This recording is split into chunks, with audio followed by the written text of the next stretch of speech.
Bonjour. Alors, la leçon d'aujourd'hui porte sur l'analyse économique du droit des contrats. Alors, rappelons ce qu'est un contrat, et pour cela, appuyons-nous sur le Code civil. Et le Code civil a un article très clair sur ce point, qui est l'article 1101, qui dispose que le contrat est une convention par laquelle une ou plusieurs personnes s'obligent, envers une ou plusieurs autres, à donner, à faire ou à ne pas faire quelque chose. Et l'article 1134 du Code précise également que les conventions légalement formées tiennent lieu de loi à ceux qui les ont faites. Elles ne peuvent être révoquées que de leur consentement mutuel ou pour les causes que la loi autorise. Elles doivent être exécutées de bonne foi. Alors le plan de la leçon va se dérouler est le suivant.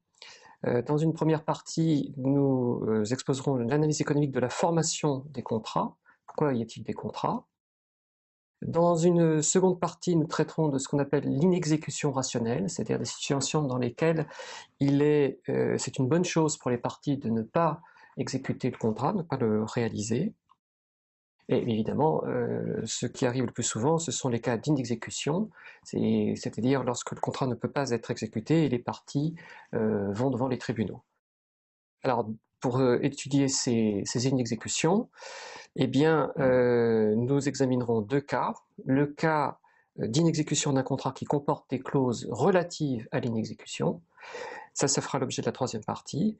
Et dans la quatrième partie, nous examinerons le cas d'inexécution d'un contrat qui ne comporte pas de clauses relatives à l'exécution. Et dans chacun de ces deux cas, pour chacune de ces deux dernières parties, nous examinerons ce que devraient décider les tribunaux du point de vue de l'efficacité économique. Alors commençons par la première partie, c'est-à-dire l'analyse économique de la formation des contrats. Alors pourquoi y a-t-il des contrats? Quel est l'intérêt d'un contrat?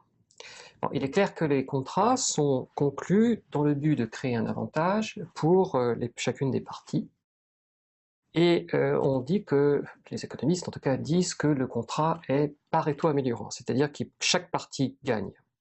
Et chaque partie gagne, d'autant plus que le contrat est parfait. Alors qu'est-ce qu'un contrat parfait? Eh bien, on dit qu'un contrat est parfait lorsque les parties sont rationnelles, elles savent ce qu'elles font. Un contrat est parfait si les parties ont l'information requise ou nécessaire concernant tout ce qui peut affecter l'exécution des contrats. Un contrat est parfait s'il n'y a pas d'effet externe produit par le contrat sur les autres, sur les tiers. Et on dit encore qu'un contrat est parfait, notamment les contrats avec des objets économiques, si le marché sous-jacent est concurrentiel. Autrement dit, un contrat est parfait s'il y a des alternatives qui sont à la disposition de chacune des parties et s'il n'y a pas une partie qui va exploiter l'autre. Voilà. Alors, comment les contrats créent-ils un surplus? D'où vient le surplus? Alors, il y a plusieurs raisons, mais il y a une raison qui est très intéressante, qui est due au fait que les contrats permettent de réduire les coûts de transaction que l'on doit subir lorsqu'on organise la production. Parce que les contrats contiennent des promesses de disponibilité de ressources ou de produits qui permettent d'organiser de manière plus intéressante la production. Bon, l'idée est très simple, hein. S'il fallait en permanence passer des transactions spontanées pour réaliser la production, c'est-à-dire acheter à chaque moment où quand on en a besoin les quantités de matières premières dont on a besoin pour produire, eh bien on devrait subir des coûts de transaction de manière considérable. Donc c'est la raison pour laquelle, en utilisant un contrat, qui permet en fait de substituer une transaction à plusieurs autres, eh bien on fait des économies de coûts de transaction. Et l'idée qui est derrière tout ça, hein, c'est une idée que vous pouvez retrouver encore une fois chez Coase, mais pas pour le problème du coût social. C'est un article de Coase qui s'appelle The Nature of the Firm, qui traite justement d'une manière générale de cette idée selon laquelle les institutions se substituent au marché pour économiser les coûts de transaction. Et chez Coase, c'est la firme, les organisations qui sont là pour économiser les coûts de transaction. Et ce que nous venons de voir, c'est qu'il y a d'autres institutions comme le droit qui également économisent des coûts de transaction. Alors, nous avons vu quel est l'intérêt du contrat, quel est l'intérêt du droit des contrats plus particulièrement. Eh bien, là encore, le droit des contrats permet de réduire les coûts de transaction, mais pour une raison différente. Alors pourquoi? Eh bien parce que dans la réalité, les contrats sont imparfaits. Nous avons vu ce qu'étaient des contrats parfaits, mais les contrats dans la réalité sont imparfaits.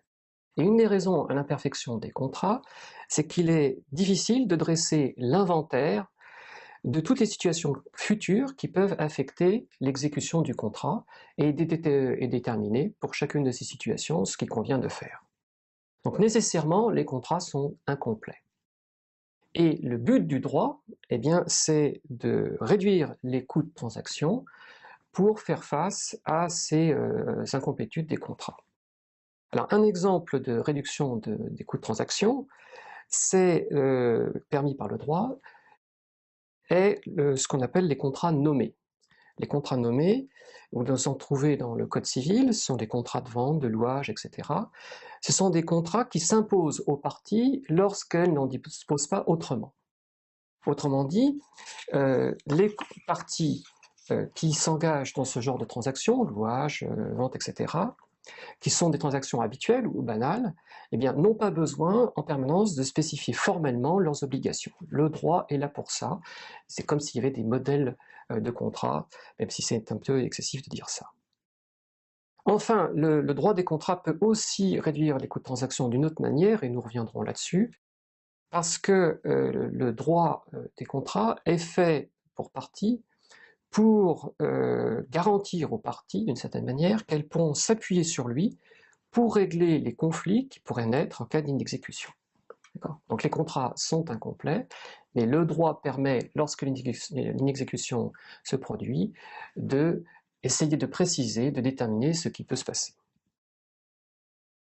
Alors, donc ce que nous avons vu, c'est que l'intérêt des contrats dépend d'une manière cruciale du fait que les obligations qu'ils contiennent soient exécutées, mais il y a des cas où l'exécution de ces contrats n'est pas toujours souhaitable, et ce sont des cas dans lesquels on dit que l'exécution est efficace. Et c'est ce que nous allons voir dans la seconde partie. Donc seconde partie, inexécution efficace. Alors quelle est l'idée de ce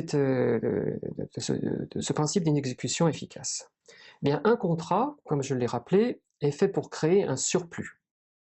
Or, il est bien clair qu'il est inutile de forcer l'inexécution d'un contrat si l'inexécution en elle-même permet de créer un surplus supérieur. Alors je crois que le mieux c'est d'illustrer cette idée par un exemple. Considérons un propriétaire d'un tableau qui est prêt à le vendre pour 18 000 euros.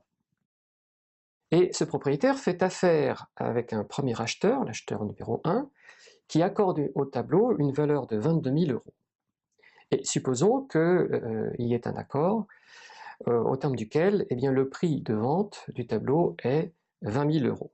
Donc on voit que dans ce cas, chacun gagne en fait 2 000 euros par rapport au prix qu'il espère vendre ou il espère acheter. Alors imaginons qu'avant de livrer le tableau à l'acheteur 1, eh bien, le propriétaire du tableau rencontre un second acheteur qui lui est prêt à acheter le tableau à un certain prix P, que je laisse inconnu pour l'instant. Et la question que je me pose, c'est de savoir à quelles conditions l'inexécution est-elle efficace? C'est-à-dire, à quelles conditions le fait de ne pas respecter le premier contrat peut-elle profiter aux trois protagonistes? Alors pour ce faire, il faut que le propriétaire du tableau ait intérêt à faire une transaction avec le second acheteur, et qu'il gagne plus à faire une transaction avec le second acheteur qu'avec le premier acheteur. Mais il faut également aussi que le premier acheteur ne soit pas lésé. Et donc, il faut que le vendeur du tableau eh bien, puisse dédommager du manque que l'acheteur 1 fait de ne pas conclure la transaction.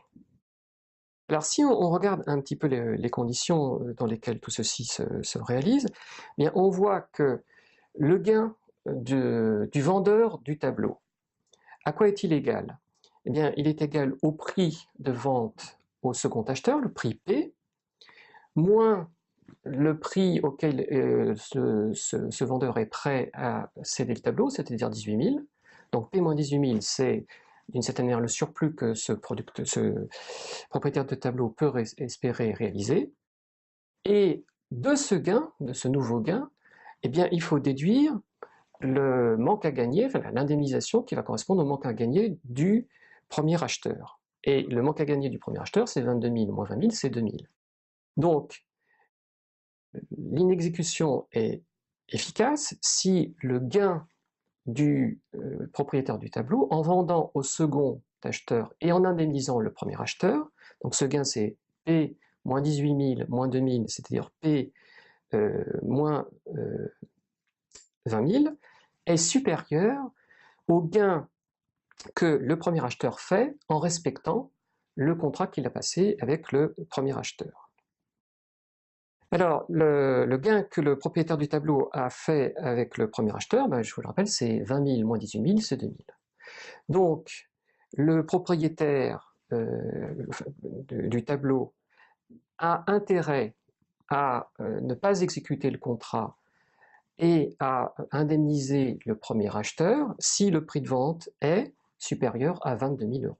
Hein, si on résout l'inégalité, ça fait P supérieur à 22 000 euros. Donc ça, c'est un prix qui est tel que l'inexécution du contrat est efficace. Si le prix auquel le second acheteur est prêt à acheter le tableau est inférieur à 22 000 mais supérieur à 20 000, oui, ben là, clairement, nous sommes dans une situation où le propriétaire du tableau souhaiterait rompre le contrat qu'il a fait avec le premier acheteur et le vendre au second acheteur, mais le gain qu'il fait avec le second acheteur ne lui permet pas de dédommager complètement le premier acheteur. Donc là, on va avoir un problème dans l'inexécution du contrat, et cette inexécution ne sera plus efficace. Bien. Alors dans ces cas-là, évidemment, il y a toutes les chances ou tous les risques, comme on veut, que l'inexécution soit conflictuelle et que les parties aillent devant le juge. Alors, lorsque les parties vont devant le juge, eh bien, le droit en matière d'inexécution va pouvoir s'appliquer, et les dispositions en matière d'inexécution sont prévues dans le Code civil aux articles 1146 à 1164. Alors nous, ce que nous allons faire maintenant, dans les deux dernières parties de cette leçon, c'est étudier les cas d'inexécution dans deux situations particulières.